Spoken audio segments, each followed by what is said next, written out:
আচ্ছা, আপনাদের সুন্দর একটা জিনিস দেখাই। আপনারা এই যে মসজিদ মাঠ প্রাঙ্গণে এই লাল লাল জামা পরা যেই মানুষগুলারে দেখতেছেন, ঠিক আছে? দেখলে মনে যাচ্ছে কোনো একটা জাদুকরি কোনো স্কুলে ওই যে আপনার হ্যারি পটার ছবির কোনো একটা শুটের সে জায়গায় এরকম কোনো কিছু।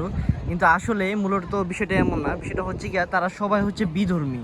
তারা এক একজনে বিভিন্ন দেশের থেকে আসছে, ঠিক আছে? আসার পরে তারা যেহেতু ওরকম পর্দা মেনটেন করে চলে না, তারা এক একজনে এক এক রকম ছোটো বড়ো ড্রেস পরে আসে, যার কারণে মসজিদের বাইরে এরকম ড্রেসের ব্যবস্থা করা থাকে, যাতে করে তারা মসজিদের ভিতর এই ড্রেসগুলো পরে ঘুরে দেখতে পারে।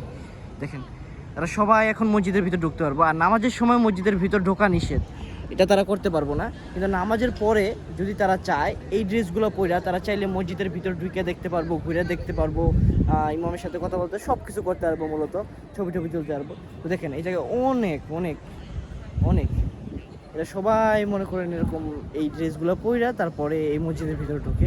এই ব্যতীত তারা এখানে ঢুকতে পারবো না। এটা হচ্ছে এই জায়গার নিয়ম। আমাদের বাংলাদেশে যদি এরকম সিস্টেম করা হতো তাহলে হয়তো অনেক ভালো হতো। তো দেখেন তারা আর কি ট্যুরিস্টদের লিখে জিনিসগুলো কত সহজ করে দিছে, ঠিক আছে? বাংলাদেশে এরকম জায়গাগুলোতে বিধর্মীদের মনে হয় ঢুকতেই দেওয়া হয় না, কিংবা আশেপাশে যাইতে দেওয়া হয় না, যার কারণে তারা ইসলাম সম্বন্ধে, ইসলামের সৌন্দর্য সম্বন্ধে তেমন কিছু একটা জানে না। কিন্তু এই জায়গায় দেখেন কি সুন্দর সিস্টেম করেছে। দেখেন পুরো মসজিদের মাঠটা পুরো ভরা। দেখেন আশেপাশে ভরপুর এরকম ড্রেস আপ মানুষ দিয়া। অনেক মানুষ আছে, অনেক মানুষ আছে দেশের বিভিন্ন জায়গা থেকে। দেখুন তারা ভিতরে ঘুরে ঘুরে দেখতেছে, মসজিদের সব কিছু জানতেছে। মসজিদের ভিতরে একদম পুরা আমরা যে জায়গায় নামাজ পড়ি মুসলমানরা, সেই জায়গাতেও তারা যাইতে পারে। আপনাদেরকে দেখাই, এই দেখেন, দেখছেন? ও আচ্ছা, তাদের জন্য হয়তো বা লাল ই দিয়ে যে দেওয়া আছে, বন্ধ করা আছে জায়গা।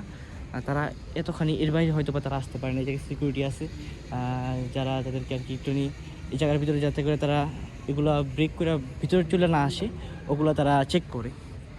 দেখতেই পারতেছেন আপনারা, এই দেখছেন কত পরিমাণ। তারা মসজিদের একদম ভিতরে ঢুকে গেছে। কিন্তু এখানে নামাজ, ওই যে মেম্বার দেখছেন, এখানে আমরা নামাজ পড়ি। তারপরে মসজিদের ভিতরটা দেখাই, কত সুন্দর, মাশাআল্লাহ। তারা ওইখান থেকে তারা সব কিছু ভিডিও করেই করে, কোনো একটাই করে না।